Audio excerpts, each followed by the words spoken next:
resolver o conflito é vamos dizer assim, uma coluna bem principal, uma base do nosso trabalho no escritório. Então, as partes não estão conseguindo resolver sozinho o conflito, então elas procuram os nossos serviços, né? Como advogado, como negociador, mesmo como mediador, né? Para poder fazer esse tipo de intervenção. O conflito não é uma coisa ruim, é uma coisa que acontece, né? Sempre acontece, e que a gente tem que estar apto a resolvê-lo. E é justamente essa força potente, né, do próprio conflito que, uma vez apropriando-se dessa força, se constrói novas realidades mais benéficas para todos os envolvidos. Então, essas novas realidades que eu chamo verdade, você chega com a verdade, a outra parte chega com outra verdade, e o negociador, o mediador, o advogado vai tentar formar uma terceira verdade, né? Que é a verdade construída, a verdade da mesa de negociação, a verdade da mediação. E o segundo passo que eu falo, assim, bastante importante. Primeiro, você ser humanizado. Segunda coisa, utilização de uma linguagem mais clara e menos robótica. E aí, quando eu falo menos robótica, eu lembro do juridiquês. Qual é o advogado que não usa juridiquês? Vai ser mentiroso aquele que falar que não usa. Eu utilizo alguns juridiquês. São palavras que só a gente, né, como advogado, só os operadores de direito vão entender. Na hora que você está atendendo seu cliente, evite o juridiquês, porque o juridiquês não combina em nada com a humanização da advocacia. Então, quando o conflito é bem conduzido, é fonte geradora de mudanças, nascendo oportunidades de crescimento, pois o que propõe uma gestão positiva do conflito é justamente a força potente do próprio conflito. E aqui eu estou falando da visão positiva do conflito, né? Porque o conflito não é uma coisa ruim, é uma coisa que acontece, né? Sempre acontece, e que a gente tem que estar apto a resolvê-lo. O advogado contemporâneo, o advogado da atualidade, é o profissional que busca humanizar. A gente está muito em voga essa palavra, né? Os procedimentos e as relações jurídicas através da escolha do tratamento mais adequado a cada caso. Então, além da gente usar a autonomia de vontades, a gente vai usar aqui também os procedimentos e as relações jurídicas através da escolha desse tratamento adequado a cada caso, né? De modo que, ao final, o motivo gerador daquele conflito também possa ser solucionado.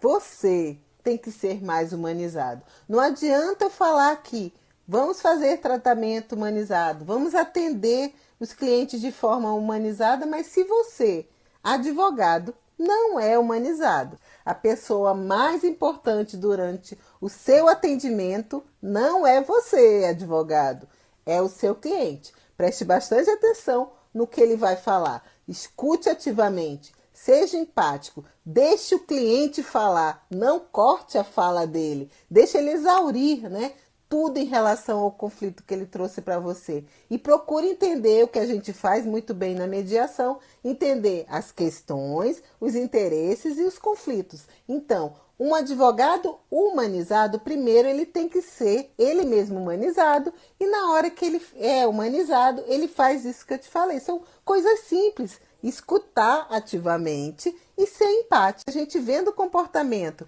desses robôs advogados, vocês podem concordar comigo que a gente realmente se assusta e a gente se sente substituído em algumas funções. Apesar de muitos advogados que já conhecem o trabalho desses robôs acreditarem também que eles facilitam o nosso dia a dia. Porque, afinal de contas, né, um robô que dá auxílio para a gente dessa forma tão direta, né, na realidade ele pode sim facilitar a nossa vida. A questão aqui é, será que um dia o robô vai se tornar humano e a gente vai perder essa característica tão peculiar que é a humanização?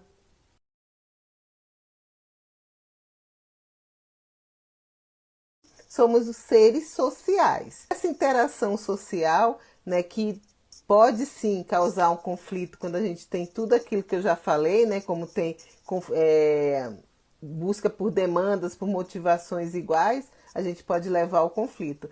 E a gente precisa, mas a gente precisa do outro, a gente precisa das interações sociais. A gente depende do outro, né?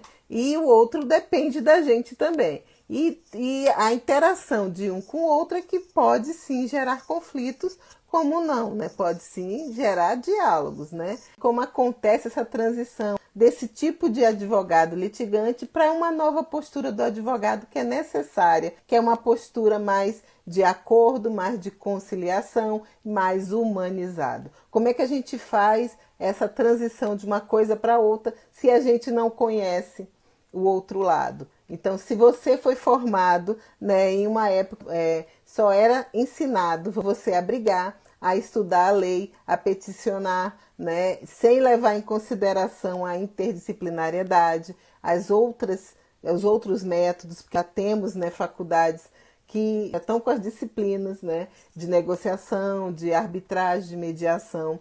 Então, já tem núcleos de práticas de mediação, de resolução de conflitos nas próprias faculdades, né? Então, o que a gente vê hoje? Uma mudança necessária. É uma transição que não só eu fiz, que vários advogados com certeza querem fazer e ainda não fizeram, talvez por causa desse medo do desconhecido. A gente está com conflito, né? E a gente já montou a nossa árvore de decisão. E por que a gente vai reforçar a utilização dos métodos adequados de resolução de conflitos, né? São eles que são os métodos, no meu ponto de vista, mais rápidos, né?